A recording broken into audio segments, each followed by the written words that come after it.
Perkenalkan, nama saya Lavania Nadia Citra. Pada kesempatan kali ini, saya akan membahas mengenai sebuah kasus yang menarik, yaitu di mana terjadi perseteruan antara seorang dokter dengan pasien yang berbeda pendapat, antara ilmu pengetahuan dengan ilmu keagamaan. Maka, pada kesempatan kali ini kita akan mengulas kasus-kasus tersebut, menggunakan metode filsafat ilmu yang tentunya akan menambah pengetahuan kita ke depannya.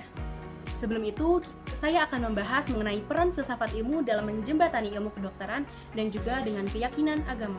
Filsafat ilmu dapat membantu dengan cara yang pertama, kita harus memahami hakikat pengetahuan ilmiah. Filsafat ilmu menekankan bahwa pengetahuan ilmiah itu bersifat empiris. Hal ini berarti ilmu kedokteran memang berkembang berdasarkan bukti dan juga bisa berubah seiring dengan berjalannya waktu. Dengan pemahaman ini, seharusnya dokter dapat menyadari bahwa ilmu bukan satu-satunya bentuk pengetahuan yang ada, dan bahwa sistem kepercayaan lain seperti agama juga bisa bermakna secara eksistensial bagi seorang pasien tersebut. Dan seharusnya pasien juga bersikap seperti itu. Yang kedua, dengan menghargai pluralisme epistemologis. Filsafat ilmu mengajarkan bahwa terdapat berbagai cara untuk mengetahui dunia, salah satunya dengan mengetahui sains dan juga pengetahuan. Dengan ini akan membuka ruang dialog yang lebih inklusif antara sains dan juga kepercayaan, tanpa adanya pemaksaan atau satu cara pandang sebagai yang paling benar secara mutlak. Yang ketiga, dengan menawarkan pendekatan humanistik.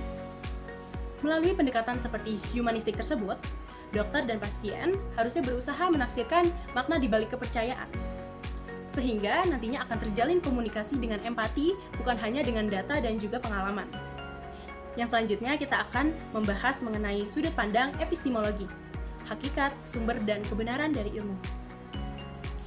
Epistemologi mengkaji dari mana pengetahuan berasal, apakah pengetahuan itu berasal dari akal, pengalaman, ataupun wahyu. Jadi bagaimana kita bisa memastikan bahwa pengetahuan yang kita miliki itu sudah benar? Maka, epistemologi akan membahas tentang kriteria kebenaran dan metode untuk memverifikasi pengetahuan tersebut. Pendekatan epistemologis dalam pengambilan keputusan medis itu menekankan pentingnya bahwa memahami bagaimana sumber dan juga bagaimana cara kita memperoleh pengetahuan antara dokter dan juga pasien itu dapat berbeda. Dokter mengandalkan ilmu berbasis sains dan juga pengetahuan, dan juga menggunakan bukti-bukti yang empiris. Sementara pada pasien tersebut mungkin hanya bersandar pada teks-teks keagamaan tanpa ia tahu kajian-kajian pengetahuan tersebut. Oleh karenanya, dalam proses pengambilan keputusan pada kasus tersebut, maka dokter dan pasien dua-duanya harus atau perlu menghormati kerangka kebenaran tanpa mengabaikan prinsip-prinsip ilmiah dan juga religius. Maka, harus ada kolaborasi yang memungkinkan antara keduanya untuk menciptakan komunikasi yang lebih empatik dan juga edukasi yang efektif, sehingga keputusan medis dapat diterima dan dijalankan dengan baik oleh si pasien tersebut tanpa harus menyinggung dengan religiusnya. Kemudian yang kedua, kita akan membahas mengenai sudut pandang metodologi atau cara mendekati dan mengaplikasikan ilmu. Studi mengenai metode-metode yang digunakan dalam filsafat dan ilmu pengetahuan yang mencakup cara memperoleh pengetahuan baru, menganalisis, dan mengevaluasi teori.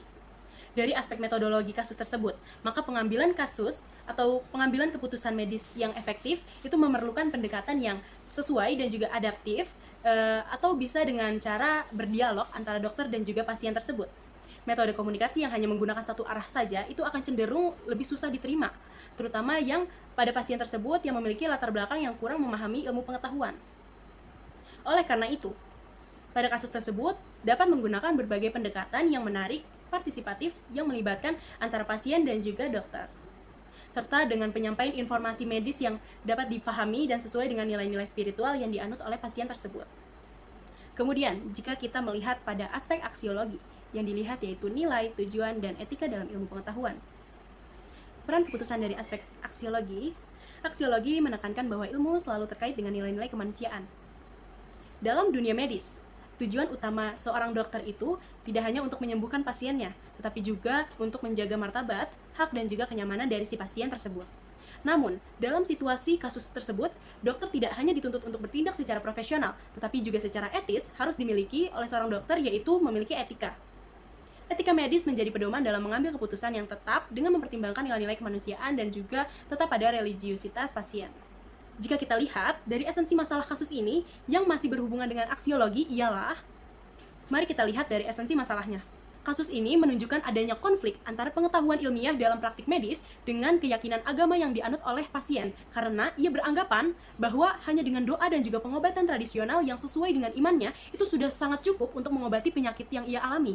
Dan juga ia takut akan dosa karena merasa bahwa dengan cara ikhtiar itu, dengan cara ke dokter itu akan membuat dia berpaling dari Tuhan. Sementara itu, dokter pastinya ingin memberikan pengobatan ilmiah yang baik.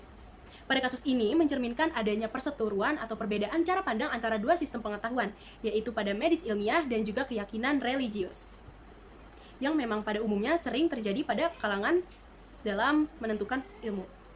Kemudian, jika kita melihat pada perspektif ontologi atau hakikat realitas dan tanggung jawab sosial. Ontologi dalam kasus ini menyoroti bahwa realitas sosial dan kultural yang membentuk cara pandang pasien terhadap penyakit dan pengobatan. Maka dokter perlu menyadari bahwa ia tidak hanya berurusan dengan fisik manusia, tetapi juga dengan sistem nilai, keyakinan, dan struktur sosial yang menyertainya. Sebagai bagian dari masyarakat, maka dokter memiliki tanggung jawab sosial untuk tidak hanya menyembuhkan, tetapi juga dengan membangun kepercayaan dan juga mengedukasi masyarakat melalui edukasi kesehatan. Ia juga harus menjadi jembatan antara ilmu pengetahuan dan juga kearifan lokal yang bukan menjadi pihak untuk menghakimi atau lebih mendominasi. Maka, kesimpulannya yaitu dengan pendekatan filsafat ilmu, kasus tersebut dapat mengambil keputusan secara bijak. Sekian dari saya, kurang lebihnya mohon dimaafkan. Wassalamualaikum warahmatullahi wabarakatuh.